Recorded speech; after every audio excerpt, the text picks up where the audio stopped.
Hi, this is Shane Davis. It was late September 2005 when I visited my friend Merv Thierrault in Vancouver to talk about his connections to Lotus engineering and to the Lotus 15 in particular. Merv has a long history of being involved with motor racing and exotic cars in general, an interest which continues today. Here is what Merv recalls of his time at Lotus and the development of the Lotus 15. I feel fortunate that I saw the Lotus 15 in conception. I saw it conceived and saw it through the pregnancy, and I saw its birth and a couple of its offspring, but by explanation, I lived a half a block away from the works on Tottenham Court Road in North London, and one night about 9-10 o'clock I was out walking, and the lights in the drafting shop above the showroom that you have pictures of, the lights were on, so I went up, and here were two grown men, Frank Costin and Colin Chapman, on their hands and knees over great sheets of index paper, and Chapman was drawing in the front wheels and sketching in the bump and droop that was required, and then Costin, also on his hands and knees, looking away the other way, was drawing in the body, the aerodynamic body outline.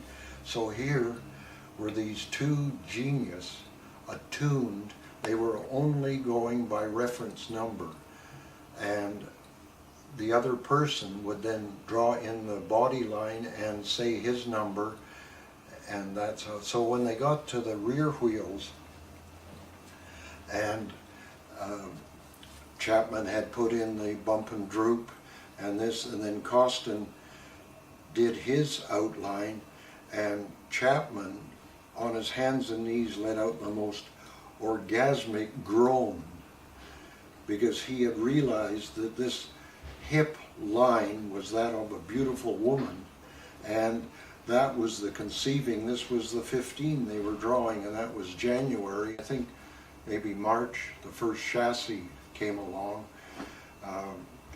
And then, as we were saying, chassis was set up on tripods. The motor was hung from a chain block and turned where it would fit within the chassis. And then the motor mounts were constructed to hold the motor, and then the trick, I think it was Willie Griffiths, a brilliant man, had vacuum cleaner hose to do the header pipes through the tangle of pipes, and then poured fiberglass down them, and it set overnight, and then you took that off and sent it off to the pipe bender to make the exhaust manifold. But then Ian Jones, the draftsman, came in the next day and drew the blueprint of what had been fudged the night before, and that's the way the cars were built. The recollection that I had was the hours you worked. And I think Frank Costin had the record of close to 90 or 100, 115 hour week that you'd sleep about every second night. But I had been on one of these, and I was maybe in about an 80-hour week, but was, I don't know, welding in a motor bracket on the first 15 something, and had a cup of tea on the floor beside me and the can of paint. And here came to about a half hour later, sitting there, realizing that I picked this cup up to drink, and it was the paint. I had been painting the welded chassis with the tea. That's how tired you can get. Now, is this when you were first hired by Lotus, or is that? Before that, 57 Earl's Court, about first week October, and that was the time when I inquired, and they said, we'll come out 10 o'clock the next day, and I had had 1 year of welding, acetylene welding at Vancouver Tech, so I knew how to start an acetylene torch. And 10 o'clock the next morning I went out, and they gave me 2 pieces of flat stock to butt weld. I could start a torch, and I continue. I was said, okay, you're hired, 45 cents an hour Canadian. I think it was 2 bob 10 at that time. But I started immediately. I just stayed and worked on, and it was then later that day that I'd been given this aluminum casting, this alley casting, and said, what's it for? And they said, don't talk about it, just heat it and put that spring shocker in it. And that turned out to be for the first Elite, the first Chapman strut assembly for that Elite for the Earl's Court.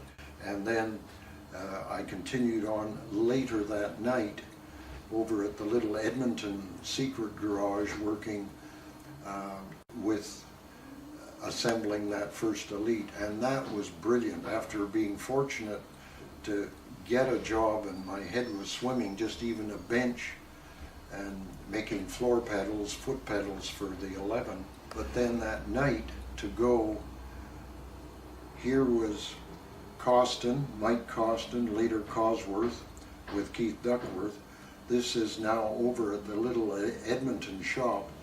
All the gurus were there working free at night. Chapman was there, Costin was there, Frayling was there, the Ford man who designed the first Elite, and 2 or 3 of these others, and I was in heaven to work overtime and into 1 o'clock in the morning assembling. But I digress, that's the Elite. Back to the 15, and after the body panels came, and this again was about, it had to be ready for a race that day or the next day, and the 2 left standing were Willie Griffiths and I on this first 15, and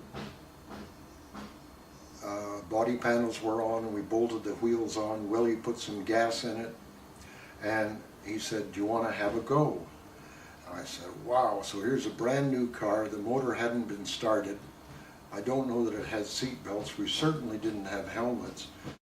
But Willie driving, so I was the first passenger, and we went out onto the North Circular Road around London, and at that time he gave me the thumbs up, which in those days meant, do you want to do the ton, 100 miles an hour? And of course, yes, yes. As I say, I don't think the car was an hour and a half on its wheels. And down and round we went and came back. But it had to go to a race, and the story there was seemed to be a typical Chapman con job, but I believe a Belgian cloth merchant, a Pierre Burcham, put up the money before getting the car, said, I want something. Chapman said they'll build it. So Chapman raced that car at least 2 British races. Now Bill Colson will have the record of the first entries of 15s in Britain, but that broke a couple of times. I recall Allison had taken it out, Cliff Allison, God rest his soul, and he came in, and it was about a 2-inch square 22 gauge vertical post between the lower front suspension and the upper front suspension, and that was why Chapman painted all his chassis that light green, because when metal broke you would see the black strip of the metal breaking, and the 22 gauge had broke, so it was my job to cut that out and put in a much heavier substantial piece, 20 gauge. So that's how Chapman built his cars. But Pierre Burcham, in my mind, got that car about June or July after it had been well tested, and the chassis 2 and chassis 3 would be a much more experienced chassis, but the customer having be more developed, would it? But the first race I was on and was with 15s, and that was June the 8th, 1959, 58, and that was the Rouen in Rouen, France. But here's Allison's old London bus that was maybe 30 feet long. Inside the bus was two 15s, no room for their bonnets, so they were tied on the roof of the London bus. We were going up a hill in France, and nature called, and Willie had to get out and relieve himself. So I nipped up the hillside and have this photo somewhere of the London bus, bonnets on top, Willie leaning vertically with the bus at about a 20-degree slope on the road, and Willie relieving himself. But the people racing in those days, talk about the golden age of racing. The drivers of the bus were Graham Hill, Cliff Allison. I never drove the bus. It was myself and Willie, and I think John, I've forgotten his last name, but there was about 5 folk left the works with the 2 cars. We prepared the cars still on the Dover ferry. We were still assembling stuff, and then slept somewhere, but then drove on into Rouen. And I looked up this year, I believe Graham Hill on that race, June the 8th, 58, 2 Mark 15s entered. Graham Hill came second. Cliff Allison, I believe, left the circuit. That was the only 15s I worked on prior to the June Le Mans, where, and now this really gets interesting, you have some photos there of the Mayet French garage where Chapman, out of the way, did the work on his cars, but Pete Lovely and Jay Chamberlain, car 35, and I was the mechanic. And I reminded Pete this year, the middle of the night, they had an inflated tonneau, like an inflated bed, to get some aerodynamics, and I was sent out about 3 in the morning to knock on all the tailors and dry goods stores and get a 3-foot zipper that we could zip and divide this tonneau that the driver could get in. But that all worked and we got it. And if I find it, I purchased a newspaper after practice on the Friday, and the headline is Allison Dumont, Allison the World, because Cliff Allison had the 2-liter FPF Mark 15, and he set the lap record that day. And this was the newspaper, Allison Dumont. He has set the record. But what wasn't known was, as he came in on his worn down lap, the little cork gasket around the radiator split, and it peed all the water out of the FPF 2-liter engine, and the engine fried. And about 200 feet in his coming into the pits, and everybody is running out to meet him. Congratulations, you've set the record. And Cliff is waving his fist, we've done it, and he's giving you the signal that he needs pushing. So everybody runs and crowds around him and pushes him in. And then we're told that the only 2-liter engine in existence, or it might have been one back in England, had fried. The man that had set the record and got the newspaper headlines.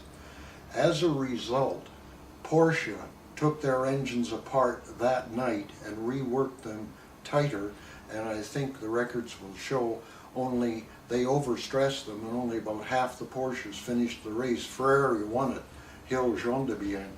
But Porsche, in the thinking that they had to beat Lotus, did not know the Lotus car was not operational. And so that was Cliff Allison. Well, car 35 was the one I worked on, and I think Cliff was car 36. How many 15s were at the 58? I don't remember. Were there 3 max. Oh, 3 max. 3 max. Okay. And Innes Ireland and Graham Hill had one. And I remember the change when Hill came in or the other driver with Innes if it wasn't Hill.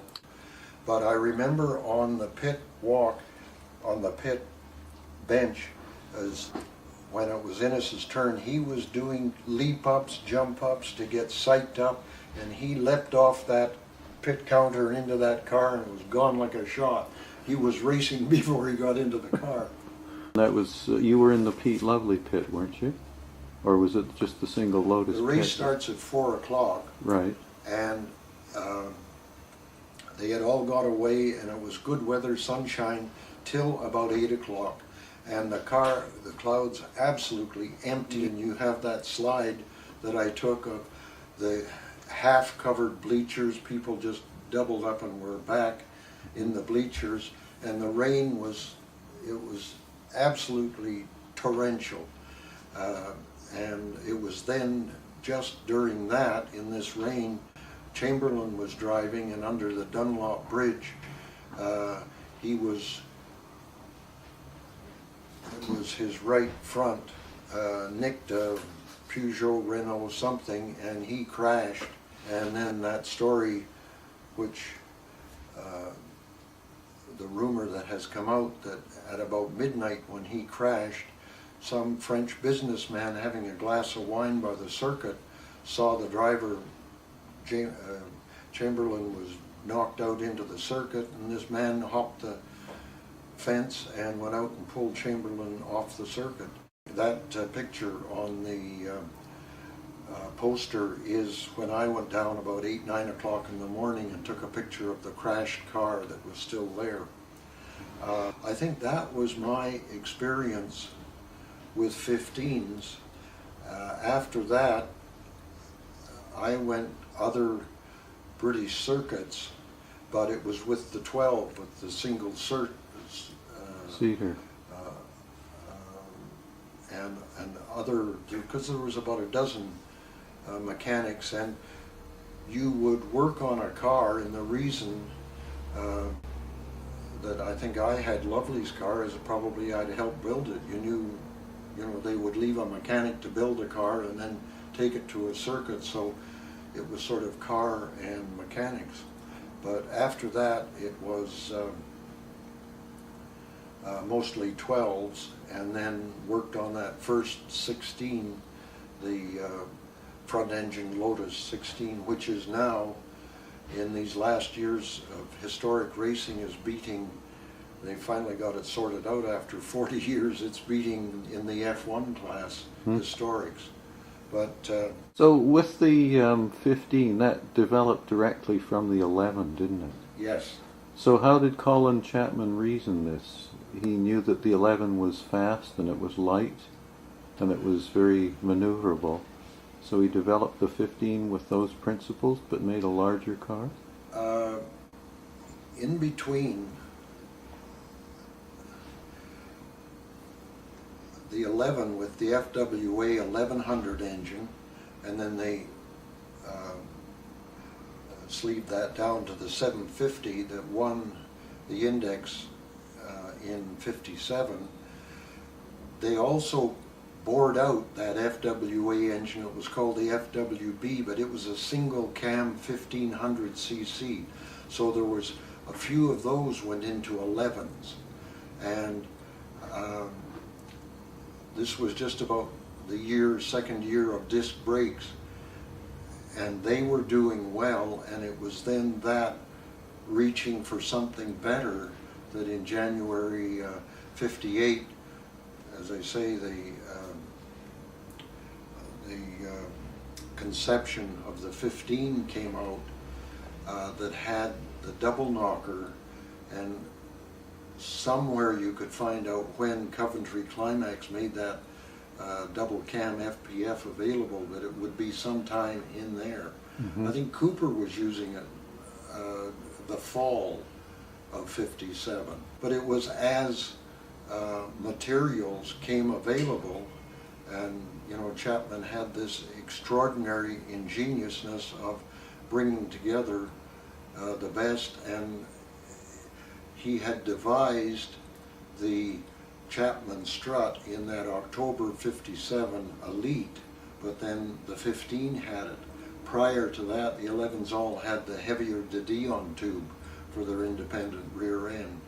But then he devised that three-piece Chapman strut that only three pieces. One, the axle kept the wheels apart.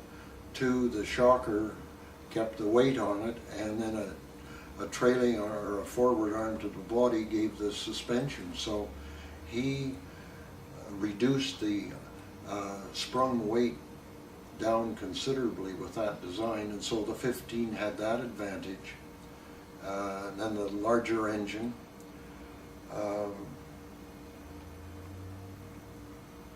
And the engine in that was cantered, I think, at about 7 degrees something. The 16, the Formula One, was a disaster because he set the engine over at about 30 or 40 degrees and cantered it, brought the shaft beside the driver, and it was just, the universals were taking too much power. But a brilliant man, a brilliant, innovative man. And I just last year, 05, Britain bought the Chapman book that was not authorized but called The Wayward Genius, and that's about the talent the man had. He could bring together all the thinking of other people. People thought about it, said it can't be done. Chapman brought it together and did it. So he had that ability. So the 15 developed to a larger engine, and it grew to 2 liters, did it not? Yes. Started out the 1.5 liter, and then as components, as I say, metal tubes were taken from 22 gauge to 20, and maybe for the 2 liter he made it 18. But that's development. And that's why Lotus is world renowned. It had that ability to bend the rules. It was interesting, a little vignette in going through scrutineering for the 58 Le Mans. The scrutineers, the French scrutineers, got required that all the Lotus cars entered had to be in one spot at one time, and all had to have tops. Because the previous year, and I'm sure you know the story, all the Lotus cars you only had time to make one top. So he put the cars in one at a time, put the top on it, put the car in the garage, ran back with the top, put it on the next car, and that was in 57. And those are the Dodges. The man was another thing with Lotus 12, the single-seater. I think it was Aintree. The cars were numbered 15 and 16, and Hill was driving one and Allison was driving the other one. But when we went out for practice, took it up from Hornsey to Aintree, only one car was built. And so the rest of them were working furiously to build the second car, but one car went out, practiced, Allison in it, mechanics all crowded around. One guy peeled off the 5, stick 'em on thing, put on a 6, and we fueled it, and the other driver went out in the second car, which was still being built at the factory. So both cars on Saturday practice had qualifying times. Mike Costin, about 1 or 1:30 in the morning in Hornsey, put the second car on the trailer, towed it out to Aintree, and it was there, hadn't run, but was on the grid the next day qualifying. And I don't think they finished, forgotten. I think that was the race when Hill lost his brakes, and that he drove the rest of the race on gear shift and came in respectable, but without brakes, gearing into a corner. When he came in, he could not get out of the car. You lifted him out of the car, and he was carried over against a fence, and Chapman talked to him for about a half an hour. And that photo was in the dogwood, the doghouse in Silverstone, somebody had taken a picture of Chapman on his knees talking to Hill. That was the fiber those guys had. Just incredible. Superman. Yeah, regarding Pete Lovely, Shane, I did not know of Pete Lovely's 15 out here. I think I was still in Britain. Vince knows much more about that, but the Pete Lovely story I have, Pete had to buy that car. I understand that Chapman did that again. Give me the money, I'll build you a car, you can race for the team. The incident I graphically remember, and it was noon hour, I just had lunch in the pub, and I was walking back to the works. And to give you the incisiveness of this man Chapman, nobody had the balls to call him Chunky to his face, that was his nickname, but he was walking from the office and was about 4 paces from me as I was walking, and we were going to pass. I was going back to the works. And he said, "You're from the Northwest, what do you know about Pete Lovely?" And as that he passed me, and I said, "Mr. Chapman, he is brilliant and he will fit in your cars." And that was it. Chapman had found out what he wanted to know, and Lovely since has said that his eligibility to race for Team Lotus was he had to buy a car, and Vince knows more. There are photos around of Lovely. He raced along with Innes Ireland, I think, in a Formula car. I don't know the rest of that, but Lovely did very well, and Lovely thought that after that rain in Le Mans 58, it was insane to continue. He said that he told Chapman to take us out of the race. He said, "This race is insane." So you can go to ask Lovely about that. He was there. But that's my stories about Peter. Thoroughly enjoyed Vince suggesting we go down to that fabulous 50s in Los Angeles last December. That was brilliant. That was when Lovely was inducted into the fabulous 50s. So that's my story about Lovely. Perhaps a few facts about the Lotus 15 are in order. The 15 was built from 1958 to 1960. 27 cars were constructed, with the first ones carrying the 1.5-liter motors, and the later ones the 2-liter motors, and then the 2.5-liter motors. The 15 had a space frame chassis with independent front suspension, utilizing wishbones and coil springs. Coil springs were also utilized at the rear with Chapman struts. The overall length was 11 foot 5 inches with a wheelbase of 7 foot 4 inches. With its aluminum body, it was very light. Several cars carried different motors, but the factory motors were Coventry Climax. It was the last of the front-engined Lotus sports cars built by Colin Chapman. Factory drivers such as Graham Hill and Cliff Allison drove their 15s with great style. The Lotus 15 was indeed very fast and very maneuverable. Here we see Cliff Allison in his Lotus 15 during the 1958 British Empire Trophy race at Oulton Park. Several Lotus 15s were exported to the west coast of North America. Jay Chamberlain is seen here at speed. When the Westwood Circuit opened in British Columbia in July of 1959, it was a great day for the Lotus 15. Pete Lovely won the main event in number 125. Through the years, other drivers such as Pat Piggott, Lou Florence, and Ralph Ormsby raced 15s at Westwood. They were always exciting to watch. There has always been the need with race drivers to go even faster.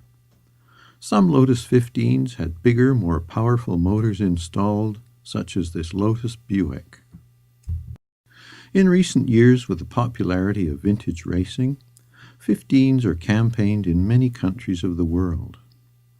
Of course, development has improved the reliability of the Lotus 15 and also improved the speed. In 2002, I was fortunate enough to attend the Goodwood Revival in England. Here we see car number 31 in the paddock before it takes to the track.